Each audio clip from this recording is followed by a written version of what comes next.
संजय की दृष्टि जो है वो ईश्वर की तरफ लगी हुई है। वो वहां सबसे पहले केशव को, माधव को, भगवान कृष्ण को देखते हैं। बहुत बड़ा रथ चला आ रहा है जिसमें श्वेत वर्ण के 5 घोड़े लगे हुए हैं। जब वो रथ आ रहा है तो ऐसा लग रहा है कि उसके सिवाय कुछ भी नहीं दिख रहा है। उस रथ पे अर्जुन खड़ा हुआ है। उस बड़े से रथ के जो सारथी हैं वो भगवान कृष्ण स्वयं।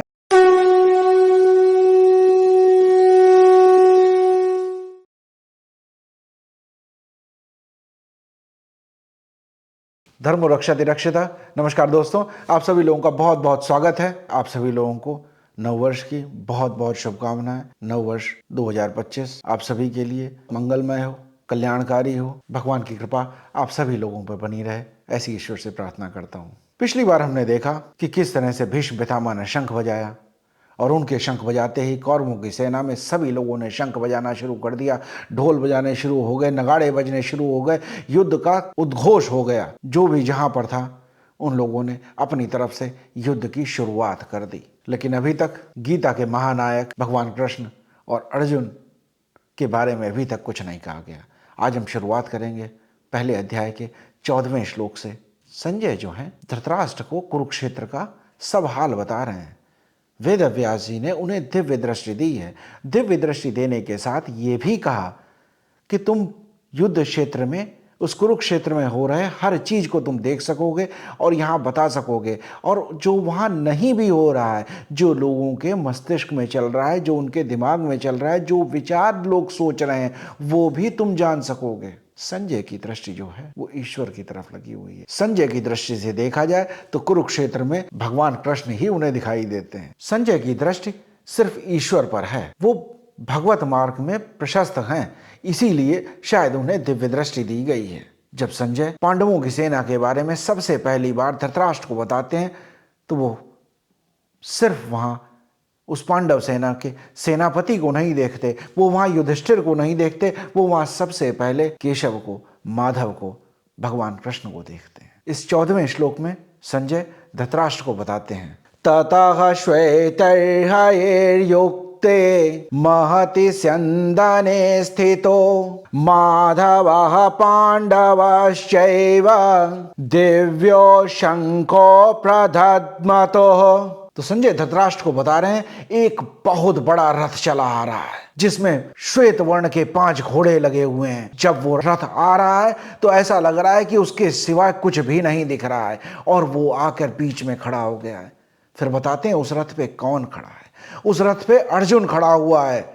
गांडीव लेके अर्जुन उस पे खड़ा हुआ है, युद्ध के लिए तैयार दिखता है। और उसके घोड़ों की लगाम, उस बड़े से रथ के जो सारथी हैं वो भगवान कृष्ण स्वयं है। पहला जो वर्णन किया उन्होंने, जो पहली बार पांडवों की सेना की बात बताई तो उन्होंने महानायक की बात बता दी कि ये इसमें सबसे इंपॉर्टेंट हैं। ये जो श्वेत वर्ण के घोड़े हैं इसमें, ततः श्वेतैर्हयैर्युक्तै, ये जो 5 घोड़े इनमें लगे हुए हैं इस रथ में, ये घोड़े श्वेत वर्ण के हैं, बहुत बड़े हैं, विशाल हैं, हृष्टपुष्ट हैं, बड़े ताकतवर हैं। श्वेत वर्ण जो है वो निर्मलता का प्रतीक है। श्वेत वर्ण है वो स्वच्छता का प्रतीक है, ट्रांसपेरेंसी का प्रतीक है कि जिस व्यक्ति के भाव और अंदर का भाव और बाहर का भाव, जो उसकी सोच है और जो उसकी करनी है, वो एक जैसी है, ये भी बताने का प्रयास करते। ये जो घोड़े इस रथ को खींच के ला रहे हैं, ये श्वेत वर्ण के घोड़े अर्जुन को महाराज चित्रसेन ने दिए थे। महाराज चित्रसेन गंधर्वों के राजा हैं। अर्जुन जब स्वर्गलोक में दिव्यास्त्रों की प्राप्ति के लिए गए तब उनके पिता इंद्र ने कहा कि अर्जुन, तुम्हें नृत्य शास्त्र सीखना चाहिए, तुम्हें गायन सीखना चाहिए। अर्जुन जो है वो क्षत्रिय है, योद्धा है, धनुर्धर है, वो अपने आप को सर्वश्रेष्ठ धनुर्धर बनाना चाहता है। उसने अपनी जीवन की पूरी तपस्या ही इसलिए की है। जब उसे गाने के लिए और नृत्य करने के लिए जब इंद्र ने कहा तो मन में थोड़ी सी दुविधा हुई कि ये मुझे क्यों सीखना है। तब जैसे हर पिता अपने पुत्र को बताता है, इंद्र ने भी कहा कि तुम्हें हर विद्या सीखनी चाहिए। विद्या कभी न कभी जीवन में काम आती है। जो कभी आपने कभी पढ़ा, कभी अध्ययन किया, कभी सीखा, वो जीवन में कभी न कभी काम तो आएगा ही। तो इसलिए फिर अर्जुन ने गंधर्व श्रेष्ठ चित्रसेन से नृत्य और गायन सीखा। जब उन्होंने गायन करना शुरू किया, जब उन्होंने नृत्य करना शुरू किया, तो वो सबसे सर्वश्रेष्ठ नृत्य किया। जब चित्रसेन ने यह देखा तो वो अपने शिष्य की परफॉर्मेंस से, उनके कला के सीखने की जिज्ञासा से और उनके कला के प्रति समर्पण भाव से इतने प्रसन्न हुए, उन्होंने अर्जुन को 100 दिव्य घोड़े दिए। ये दिव्य घोड़े ऐसे थे कि ये कभी मारे नहीं मरेंगे। ये हमेशा युद्ध क्षेत्र में अगर कोई मारेगा भी इन्हें, तब भी इनकी गिनती 100 ही बनी रहेगी। ये हमेशा तरोताजा रहेंगे, ये कभी थकेंगे नहीं और इनकी गति हर जगह होगी, सर्वत्र होगी, और जहां इनकी गति होगी वहां विजय निश्चित होगी। हय का अर्थ जो है घोड़े के लिए कहा जाता है। हय का अर्थ ये भी है, ह कहते हैं आकाश तत्व को, जो जिनकी गति आकाश तक हो या जो वायु की गति से चल सके, जिनकी गति बहुत तेज हो। फिर कहते हैं महति स्यंदने स्थितो। महति कहते हैं विशाल, बहुत बड़ा रथ है जिसमें ये घोड़े लगे हुए हैं। रथ इतना विशाल है कि उसमें असंख्य अस्त्र शस्त्र रखे हुए हैं। ये रथ अर्जुन को अग्निदेव ने दिया था। जब हस्तिनापुर का विभाजन कर दिया गया, जब युधिष्ठिर को खांडव प्रस्थ दे दिया गया, खांडव प्रस्थ एक निर्जन क्षेत्र था। वहां न तो लोग रहते थे, न वहां पे कुछ शहर बसे हुए थे। बहुत बड़ा एक वन था, बहुत बड़ा एक जंगल था। खांडव प्रस्थ का जंगल कहा जाता था। उस जंगल में बहुत से दैत्य, दानव, राक्षस, तरह तरह के जीव जंतु, बड़े छोटे, और बहुत से असामाजिक तत्व, एंटी सोशल एलिमेंट्स, चोर हैं, लुटेरे हैं, डाकू हैं, इस तरह के बहुत से लोग वहां रहा करते थे, जिन्होंने अपने को छुपने के लिए वो जगह बना रखी थी। जब पांडवों को वो क्षेत्र मिला तो पांडव थोड़ा सा दुखी भी हो गए कि यहाँ कैसे राजधानी स्थापित की जाए। तब एक दिन अर्जुन कृष्ण के साथ इस बात पे चर्चा कर रहे थे। बैठे थे वहाँ यमुना नदी के किनारे, सोच रहे थे कि यहाँ कैसे राज्य की स्थापना की जाए। जब वो ऐसा सोच रहे थे तब वहाँ अग्निदेव प्रकट हुए। अग्निदेव ने कहा कि मैं बहुत दिन से इस खांडव प्रस्थ को जलाने की कोशिश कर रहा हूं। अग्निदेव ने कहा यज्ञ में आहुति रूप से दिए हुए बहुत से घी को खाते हुए उनको अजीर्ण हो गया है। आचार्य बृहस्पति ने कहा कि तुम जाके खांडव प्रस्थ को जलाओ, उससे तुम्हारी क्षुधा शांत हो जाएगी, उस घी का प्रभाव खत्म हो जाएगा, तब तुम्हें ये अजीर्ण से मुक्ति मिल जाएगी। इसलिए मैं इस वन को जलाने की बहुत दिन से कोशिश कर रहा हूं, लेकिन जब भी मैं इसे जलाने की कोशिश करता हूं, इंद्र इस पे वर्षा कर देते हैं, क्योंकि इंद्र का एक मित्र तक्षक सर्प यहां रहता है। उस तक्षक की रक्षा के लिए इंद्र यहां वर्षा कर देते हैं। जब वहां वर्षा हो जाती है तो मेरा प्रभाव खत्म हो जाता है। तो इसलिए मैं आप दोनों लोगों के पास आया हूं। आप दोनों लोग मेरी मदद कीजिए, कुछ ऐसा हो सके जिससे मैं इस वन को जला सकूं। कृष्ण अर्जुन की तरफ देखते हुए थोड़ा सा मुस्कुराए और बोले कि देखो, समस्या का समाधान स्वयं हमारे पास चलकर आ गया है। स्वयं अग्निदेव उनके पास आ गए हैं इस खांडव वन को जलाने के लिए। तब अर्जुन ने कहा मैं आपकी मदद जरूर कर सकता हूं। मैं अपने तीरों की बौछार से एक छत्र बना दूंगा जिससे वर्षा का जल अंदर नहीं आ पाएगा और आप प्रज्वलित होते रहेंगे। लेकिन ये खांडव वन बहुत बड़ा है, इसके लिए मुझे एक बहुत तेज चलने वाले रथ की आवश्यकता है। तब अग्निदेव ने अर्जुन को एक बहुत बड़ा दिव्य रथ दिया। यही दिव्य रथ लेकर आज अर्जुन कुरुक्षेत्र के मैदान में आए। उस दिन भी खांडव प्रस्थ को जलाने के लिए अर्जुन के सारथी बने थे भगवान कृष्ण। अग्निदेव ने पूरा खांडव प्रस्थ जला दिया। उसके सभी जीव जंतु वहां से भागने लगे, कुछ जल गए। तक्षक वहां से निकल गया और वो जाकर इंद्र के पास पहुंच गया। उसी वन को जलाते हुए उसमें से मय दानव निकला। मय दानव ने आकर अर्जुन और कृष्ण के सामने सरेंडर कर दिया और उसने कहा मेरी प्राण रक्षा कीजिए, मैं आप लोगों की कुछ मदद करना चाहता हूं। तब कृष्ण ने उसे क्षमा दान दिया, जीवन दान दे दिया। रामायण में एक प्रसंग आता है कि शरणागति की रक्षा कैसे करनी चाहिए।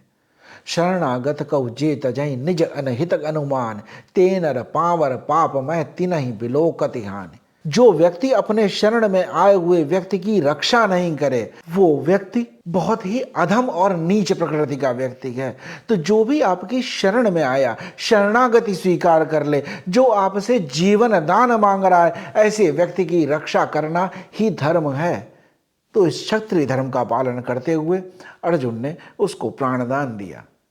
लेकिन मैं दानव की इच्छा थी कि मैं आपके लिए कुछ कर सकूं। उसने बताया कि मैं दानवों का शिल्पकार हूं, मैं बहुत बढ़िया नगर बसा सकता हूं, बहुत बढ़िया महल बना सकता हूं, जिस बारे में अर्जुन और कृष्ण चिंता कर रहे थे। मैं दानव ने इंद्र के सहयोग से वहाँ बहुत बड़ी राजधानी बनाई गई खांडवप्रस्थ पे, और बहुत बड़े नगर और विशाल महल बनाए गए।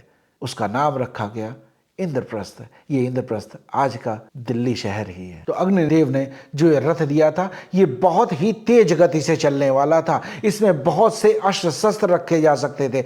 ऐसे दिव्य रथ पर सवार होकर अर्जुन कुरुक्षेत्र के मैदान में आ गया। फिर कहा गया संदने स्थितो, कि बहुत दृढ़ता के साथ, बहुत कॉन्फिडेंस के साथ अपनी प्रेजेंस को दिखाता हुआ एक बड़ा रथ आकर वहां खड़ा हो गया है। और इस रथ पर कौन सवार है? इस रथ पे सवार हैं स्वयं माधव। माधव इस शब्द का अर्थ है, माँ कहते हैं लक्ष्मी को और धव कहते हैं पति को। लक्ष्मी पति स्वयं भगवान कृष्ण इस पर सवार हैं। गीता के हर श्लोक में भगवान कृष्ण को और अर्जुन को बहुत से नामों से संबोधन किया गया। जो भी नाम प्रयोग में लाया गया है उसका अर्थ जो है वो बहुत ही महत्वपूर्ण है। इस बार कहा गया भगवान कृष्ण को माधव आए हैं, लक्ष्मीपति, जो लक्ष्मी, ऐश्वर्य, वैभव और विजय के प्रतीक हैं। तो एक तरीके से वो ये संदेश धृतराष्ट्र को देना चाहते हैं कि स्वयं लक्ष्मीपति वहां पर हैं, वैभव और जो लक है, जो भाग्य है, वो सब उस सेना के साथ है। इसके लिए कहा गया जयस्तु पांडुपुत्राणाम एषाम पक्षा जनार्दनः, कि उनकी तो विजय निश्चित इसी बात से हो जाती है कि माधव स्वयं उस सेना के साथ हैं। माधव के लिए कहा जाता है मां लक्ष्मीस्तस्या धवः पतिर्माधव। और जैसे पिछले श्लोक में था कि सभी ने ढोल नगाड़े बजाना शुरू कर दिया, एक उत्सव की शुरुआत हो गई। इस युद्ध क्षेत्र में एक उत्सव का माहौल बन गया, जैसे कोई बहुत इंपॉर्टेंट व्यक्ति आने वाला है। और सही था, भगवान के आने की सूचना देने के लिए ही शायद सब तरफ से सभी लोगों ने शंख, घड़ियाल और ढोल नगाड़े सब बजाना शुरू कर दिया था। और इसके साथ कहा गया माधवः पांडवश्चैव। पांडव यहाँ जो शब्द लिया गया वो अर्जुन के लिए कहा गया। पूरे युद्ध क्षेत्र में पांडवों की सेना में ये युद्ध में सबसे पारंगत, जिसने युद्ध की तैयारी की है, वो है पांडुपुत्र अर्जुन। और माधव और पांडव एक साथ कहा गया क्योंकि ये नर और नारायण के रूप हैं। सतयुग में इन्हीं दोनों लोगों ने नर और नारायण रूप में अवतार लिया था। ये उनके साक्षात प्रतीक हैं। ये दो शरीर जरूर हैं लेकिन इनकी आत्माएं एक हैं। इनका उद्देश्य दोनों का एक है। इसीलिए महाभारत के हर अध्याय की शुरुआत में और अंत में कहा जाता है नारायण नमस्कृत्यम नरम चैव नरोत्तमम। इसीलिए इनकी नर और नारायण रूप में पूजा की जाती है। धृतराष्ट्र को संजय साफ साफ बता रहे हैं कि ये जो सेना है इसमें नर और नारायण दोनों आए हुए हैं। अर्जुन और कृष्ण दोनों साथ में हैं। इस सेना को हराया नहीं जा सकता। फिर कहा गया दिव्यो शंखो प्रदध्मतो। इन दोनों लोगों ने अपने दिव्य शंख से उद्घोष किया। ये दिव्य शंख हैं। ये शंख जो हैं ये विजय का प्रतीक भी हैं और ये कोई साधारण शंख नहीं है, इसलिए इन्हें कहा गया दिव्यो शंखो। तो संजय ने धृतराष्ट्र को उस दिव्य रथ के बारे में और उस दिव्य रथ पे कौन सवार है उन सब के बारे में बताया। लेकिन इसको जरा सूक्ष्म तौर पे लिया जाए, थोड़ा सटल तौर पे लिया जाए तो ये ऐसा है कि ये रथ जो है ये और कुछ नहीं, ये हमारा शरीर है। इसमें जो 5 घोड़े लगे हुए हैं जो श्वेत वर्ण के हैं, जो हमेशा फ्रेश रहते हैं, जो खत्म नहीं होते कभी, जो 100 ही बने रहते हैं, वो हमारी इंद्रियां हैं। 5 ज्ञान इंद्रियां कही जाती हैं। आंखें जिनसे देखा जाए, कान जिनसे सुना जाए, नाक जिससे कुछ सूंघा जाए, जीभ जिससे स्वाद लिया जाए, त्वचा जिससे स्पर्श किया जाए। इन 5 की इच्छाएं कभी पूरी ही नहीं हो पाती। ये हमेशा तरोताजा रहती हैं, ये कभी खत्म नहीं होती हैं। जितना उनको फीड किया जाए वो उतना ही बढ़ती चली जाती हैं और बढ़ती रहती हैं। ये वही 100 घोड़े हैं। 5 घोड़ों की जो लगाम है जो उनको कंट्रोल कर रही, उस लगाम को कहा गया कि ये मन है, जो इंद्रियों से लगा हुआ है, जो मन इन इंद्रियों में अटैच रहे और जो इन सब को बांधे बैठा है, जो इस रथ का सारथी है, वो है बुद्धि। तो भगवान कृष्ण ये बुद्धि का प्रतीक है। वो लगाम जो है वो मन का प्रतीक है। और ये जो पूरा रथ जो है वो एक शरीर का रिप्रेजेंटेशन करता है।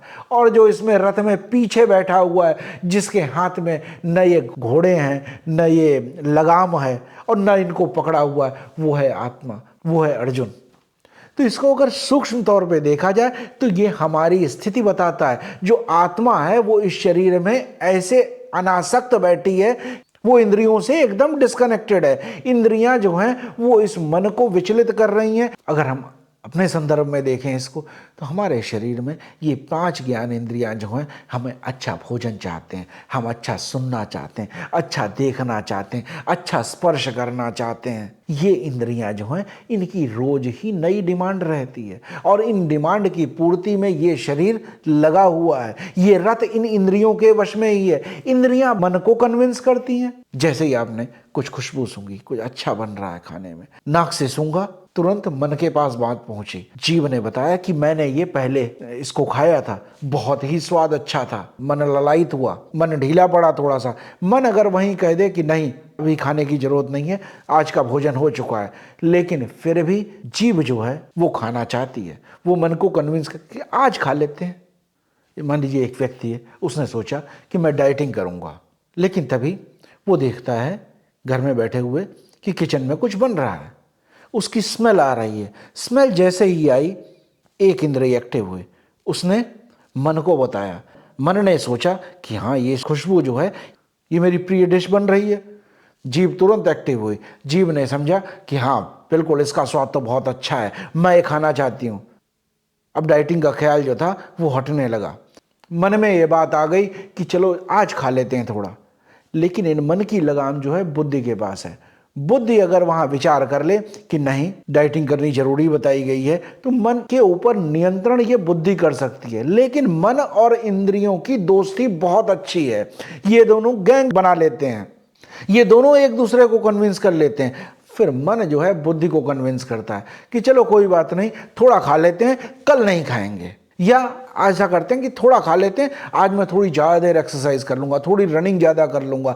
अब बुद्धि कन्विंस होना शुरू हो जाती है। अब बुद्धि जैसे ही कन्विंस होती है, मन ने इंद्रियों को आज्ञा दे दी। जैसे ही इंद्रियों को आज्ञा मिली, उनमें और लालसा बढ़ने लगी, वो अग्नि और प्रज्वलित होने लगी। और जैसे ही अग्नि प्रज्वलित हुई, कर्मेंद्रियां भी काम पे लग गई। पैर चलने लगे किचन की तरफ, हाथ उसे उठा के जीभ का पूर्ति में लग गए। तो एक जो जीभ जो चल नहीं सकती थी, जो उठा नहीं सकती थी, जो वहां पहुंच नहीं सकती थी, वहां से शुरू हुई बात। जो नाक जिसने सबसे पहले मैसेज दिया, इन इंद्रियों को अगर वश में न रखा जाए, मन का इन पे नियंत्रण न हो, तो ये इंद्रियां कहीं भी ले जा सकती हैं इस रथ को। धृतराष्ट्र के परिप्रेक्ष्य में अगर देखा जाए तो धृतराष्ट्र के जो 100 पुत्र हैं, ये 100 इच्छाएं कामनाएं हैं। मन रूपी धृतराष्ट्र पे नियंत्रण कर लिया है। धृतराष्ट्र जानते हुए समझते हुए भी अपने उन 100 पुत्रों की अनैतिक इच्छाओं की पूर्ति के लिए अधर्म किए जा रहे हैं। इस शरीर को उपनिषदों में कहा गया शरीर माध्यम खलु धर्म साधनम। शरीर जो है सिर्फ धर्म को पाने का एक साधन है, लेकिन ये शरीर इंद्रियों के वश में इतना चला गया कि वो इंद्रियों की डिजायर्स, कामनाओं की पूर्ति में ही लगा रहता है। धर्म का कार्य करने के लिए, नैतिक कार्य करने के लिए, सनातन कार्य करने के लिए इस शरीर के पास समय ही नहीं होता है। हमारे जीवन में भी हम देखते हैं कि बहुत बार लोग कहते हैं बिल्कुल टाइम नहीं, करना तो बहुत कुछ चाहते हैं लेकिन हो नहीं पाता है, समय ही नहीं मिलता। समय जो है, समय तो लिमिटेड ही है। उस समय की आपूर्ति ये शरीर भी कुछ चीजों के लिए ही कर सकता है, लेकिन इंद्रियों को वश में, इंद्रियां नियंत्रण में हो। मन अगर इन इंद्रियों की लगाम अगर सही टाइट हो, पता हो कि किसको कितना टाइट खींचना है, तभी इंद्रियां नियंत्रित रह सकती हैं। जब इंद्रियां नियंत्रित रहेंगी तभी रथ सही जगह जा सकता है। आज अर्जुन ने अपनी इन इंद्रियों की जो कमान है, जो अपना मन है, वो कृष्ण के चरणों में समर्पित कर दिया है। बुद्धि रूपी कृष्ण ने उस लगाम को पकड़ लिया है। वो जानते हैं किसको कितना खींचना है, कब कहां ले जाना है। आत्मा अगर सही बुद्धि द्वारा नियंत्रित हो, बुद्धि इंटेलेक्ट जो है मन पे नियंत्रण कर सकता है, लेकिन ऐसा होता नहीं है। मन बुद्धि को कन्विंस कर लेता है कि चलो आज कर लेते हैं, कल नहीं करेंगे। और जैसे ही बुद्धि को ये बात कन्विंस होती है, बुद्धि उसके पक्ष में तर्क बना लेती है, वितर्क बना लेती है और अपने आप को संतुष्ट कर लेती है। मन को नियंत्रण करना, ये बात बुद्धि बतलाती है। इंटेलेक्ट इतना तेज होना चाहिए, लेकिन इंटेलेक्ट तो सो रहा है। बुद्धि तो सुषुप्त है, बुद्धि तो मन के नियंत्रण में चली गई, बुद्धि तो धृतराष्ट्र की तरह अंधी हो गई है, उसने आंखों पर पट्टी बांध ली है। अब मन की गति से ये इंद्रियां हर तरफ भाग रही हैं, और जब ये इंद्रियां भाग रही हैं तो ये शरीर को भी भगाए लिए जा रही हैं, और शरीर हमेशा कहता है टाइम ही नहीं मिलता। मन जो है इंद्रियों की आसक्ति की पूर्ति के लिए इनका दास बन जाता है। धृतराष्ट्र के परिप्रेक्ष्य में अगर इसको देखें तो धृतराष्ट्र लगभग दुर्योधन को सरेंडर कर देता है। जब शांति प्रस्ताव के लिए भगवान कृष्ण जाते हैं तो कहते हैं आप ही दुर्योधन को समझा दो, मेरे तो समझाने से ये समझता नहीं है। तो मन जो है इंद्रियों का दास बन जाता है, और कमजोर बुद्धि उस मन को तर्क देने लगती है। जब कई बार होता है, हम अपने जीवन में भी देखते हैं, कई चीजें गलत हमसे अगर हो जाती है तो हम उसके पक्ष में तर्क जुटाने लगते हैं। जैसे हम चाहते हैं कि सुबह जल्दी उठा जाए, जिम जाया जाए, मॉर्निंग वॉक पे जाया जाए, लेकिन सुबह उठने की इच्छा नहीं करती। वही मन है जो रात को समझा के सोया था कि सुबह जल्दी उठेंगे, लेकिन सुबह थोड़ी देर और सो जाते हैं। आज थकान लग रही है, आज एनर्जी नहीं लग रही है, वो मन इंद्रियों के वश में चला गया। इंद्रियां कह रही हैं कि हम आराम से सोना है, रेस्ट करना है हमें। कमजोर बुद्धि इसके पक्ष में तर्क ला देती है।